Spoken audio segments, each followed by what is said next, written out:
पाकिस्तान ने टर्की को 1000 एकड़ जमीन मुफ्त देने का फैसला किया है। 1000 एकड़ जमीन, ताकि टर्की वहां पर एक्सपोर्ट प्रोसेसिंग जोन बना सके, जिसका फायदा पाकिस्तान को भी हो और टर्की को भी हो। अमेरिका पाकिस्तान से क्यों मोहब्बत करता है, उसको प्रेफर क्यों करता है? इंडिया से दुश्मनी लो तो उसको कोई नुकसान नहीं होता, लेकिन पाकिस्तान से क्या दुश्मनी लेके उसको नुकसान होता है? क्या पाकिस्तान की जो ज्योग्राफिकल स्ट्रेटेजिकल लोकेशन है वो उसको फायदा देती है? बिल्कुल फायदा देती है, सब क्यों नहीं फायदा देती। और अभी सऊदी अरब के साथ दोस्ती करके तो उसके जो फाइनेंशियल प्रॉब्लम्स है उनको भी सॉल्व करवाने की कोशिश कर रहा है। तो कहीं ना कहीं टर्की हो या चाइना हो या सऊदी हो या अमेरिका हो, उनका हाथ पाकिस्तान के सर पर रहता ही रहता है।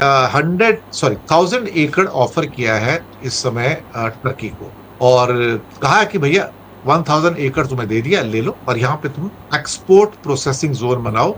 जो भी आपको प्रोसेस करना है, यहाँ पे इंडस्ट्री लगानी है, और भी ज्यादा चाहिए तो हम आपको दे सकते हैं। मकसद ये है कि टर्की और पाकिस्तान अपने दोनों देशों के बीच जो इनका ट्रेड है उसे $5 बिलियन तक पहुंचाना है। इस जोन में चीजें बनेगी तो उसमें टैक्स में छूट मिलेगी, एक्सपोर्ट के अंदर एनकरेजमेंट भी रहेगा, और बहुत सारी चीजें रहेंगी। तो 1000 एकड़ मुफ्त में देने की ये पेशकश कर दी गई है। और ये जो जमीन दे रहे हैं वो कराची के इंडस्ट्रियल पार्क में एक नया एक्सपोर्ट प्रोसेसिंग जोन बनाया जा रहा है। इसका मकसद टर्की की कंपनियों को पाकिस्तान में इन्वेस्टमेंट के लिए इनवाइट करना है, कि वो यहाँ पे आएंगे तो उनको जो जमीन है या जो उनको अपनी इंडस्ट्री बनानी है तो उसके लिए जमीन फ्री में दे दी जाए। तो देखते हैं अब टर्की कैसे अपने इन्वेस्टर्स को यहाँ पैसा लगाने की फैसिलिटी देता है। जो भी है, जैसा भी है, और यहाँ पर 20 साल तक टैक्स में छूट देने की क्या कहते हैं कि फैसिलिटी दी जा रही है। तो इनका कहना है कि अगर यहाँ पे सामान प्रोड्यूस होगा तो यहाँ से जो ट्रांसपोर्टेशन कॉस्ट है वो बहुत कम हो जाएगी, और जो पहले $4000 पर टन की कॉस्ट आती थी ट्रांसपोर्ट की, अब $1000 हो जाएगी। तो इससे टर्की को भी फायदा होगा, हमारे लोगों को फायदा होगा, और हमारे लोगों को नौकरी भी मिलेगी और टैक्स में छूट मिलेगी। लेकिन यहाँ पे सामान बना के आपको फॉरेन कंट्री में बेचना होगा, ताकि पाकिस्तान को डॉलर भी मिले। अमेरिका को पाकिस्तान ही क्यों पसंद है? उसको पाकिस्तान के साथ हर चीज में फायदा क्यों नजर आता है? आज की बात नहीं है ये तो पिछले 75-78 सालों से है कि जहां पर पाकिस्तान के प्रति अमेरिका का जो एक विश्वास है, वो तो Pakistan almost like a extended NATO family वाला हिस्सा हो जाता है। और अब प्रेसिडेंट ने क्या कहते हैं कि जनरल मुनीर को और शहबाज शरीफ को तो a great people, a great personality बताया, साहब महान लोग हैं। तो पर ये इसमें सिर्फ ट्रम्प की बात नहीं है। अगर आप हिस्ट्री उठा के देखो अमेरिकन प्रेसिडेंट्स की, तो they have been always been very very comfortable with the Pakistan and their leadership. हालांकि पाकिस्तान में हमेशा से या तो आर्मी रूल रहा या तानाशाही वहां चलती रही। पाकिस्तान की बदकिस्मती है कि वहां पे डेमोक्रेसी बहुत कम लोगों को देखने को मिली है।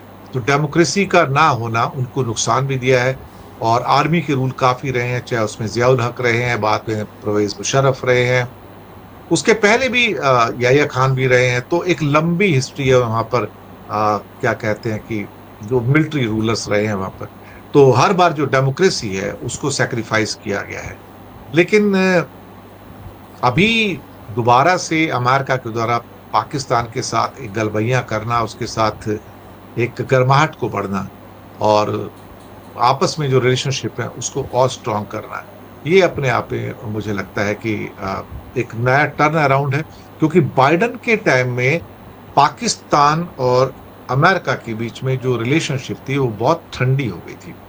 मैं आपको बताऊं कि 4 सालों में बाइडन ने एक बार भी पाकिस्तानी प्राइम मिनिस्टर को फोन नहीं किया। मैं आपको बताऊं, एक बार भी बाइडन ने फोन नहीं किया। और यहाँ पर तो ट्रम्प साहब के तो फोन तो छोड़िए, कई मुलाकातें हो चुकी हैं, और साथ में यही नहीं, उनकी सऊदी अरब के साथ एक डिफेंस डील भी करवा दी यहाँ पर। साथ में अब बहुत सारे हाइब्रिड मॉडल की पार्टनरशिप की भी बात हो रही है।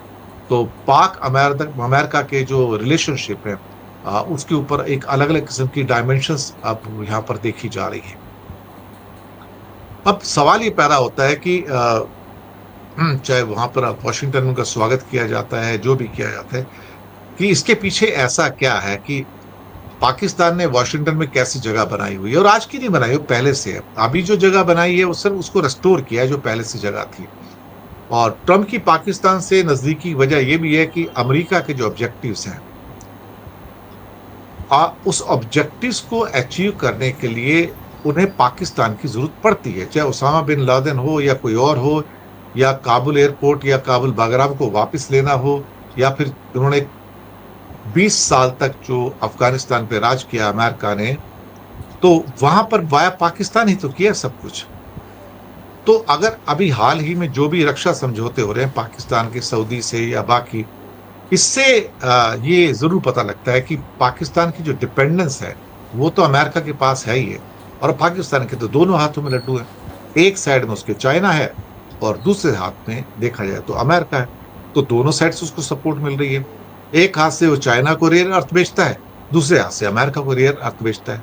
अब किसको असल बेचेगा तो पता नहीं है, और किसको टोपी पहना रहा है ये भी नहीं पता, ये तो टाइम बताएगा। लेकिन चाइना का ऑलरेडी पार्टनरशिप बहुत बड़ा है, क्योंकि $60 बिलियन सीपेक के ऊपर वो खर्चा कर चुका है। अमेरिका तो 75 साल से खर्चा करता आ रहा है, तो अमेरिका को तो आप हटा ही नहीं सकते। किसी भी पाकिस्तान के प्रेसिडेंट या रूल में इतनी हिम्मत नहीं है कि वो अमेरिका को दरकिनार कर दे। उन्हें अमेरिका की जरूरत है भाई, बिना अमेरिका के तो अपना पाकिस्तान सर्वाइव नहीं कर सकता, और अब बिना चाइना के भी सर्वाइव नहीं कर सकता। दोनों के लिए स्ट्रेटेजिक लोकेशन है।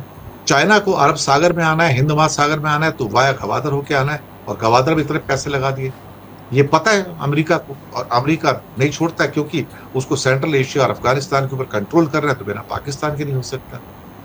तो पाकिस्तान के दोनों हाथों में लड्डू है, एक हाथ में चाइना, एक हाथ में अमेरिका, तो उसकी बल्ले बल्ले। वॉल स्ट्रीट जर्नल की रिपोर्ट आती है अभी, ये मैं अपनी ओर से नहीं कह रहा हूं, वॉल स्ट्रीट जर्नल की रिपोर्ट आती है। वॉल स्ट्रीट जर्नल बहुत ही प्रेस्टिजियस न्यूज़पेपर है। उनका कहना है कि पेंटागन ने कुछ अहम मिसाइलों के प्रोडक्शन को 2 गुना और कुछ का 4 गुना करने के ऑर्डर दे दिए हैं। भाई ऐसी कौन सी मिसाइल है जिसका प्रोडक्शन 4 गुना होने जा रहा है भाई? तो पेंटागन ने अपने मिसाइल सप्लायर से, यानी कि उनको दुगना और चौगुना करने का पूरा ऑर्डर्स दे दिया है, और इस पे पेंटागन के साथ कई हाई लेवल की मीटिंग हुई है कि फटाफट इसको करवाओ। ये जो मिशन है, डबलिंग ऑफ मिसाइल्स और may be making it 4 times of missiles, इसका पूरा जो मिशन है वो वहां पर डेप्टी डिफेंस सेक्रेटरी स्टीव फिनबर्ग, उनके हाथ पे सारा का सारा प्रोजेक्ट सौंप दिया गया है। रिपोर्ट आने के बाद पेंटागन या किसी भी डिफेंस ऑफिशियल ने कोई भी कमेंट करने से इनकार कर दिया है।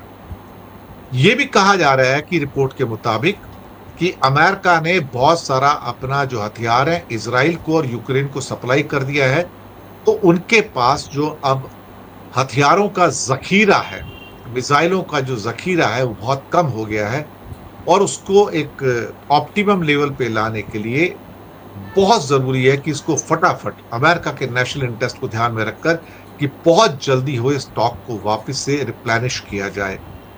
इसमें एंटी एयर मिसाइलें हैं, एयर डिफेंस सिस्टम है, लॉन्ग रेंज मिसाइलें हैं, 151 mm आर्टिलरी शेल्स की बात भी की गई है।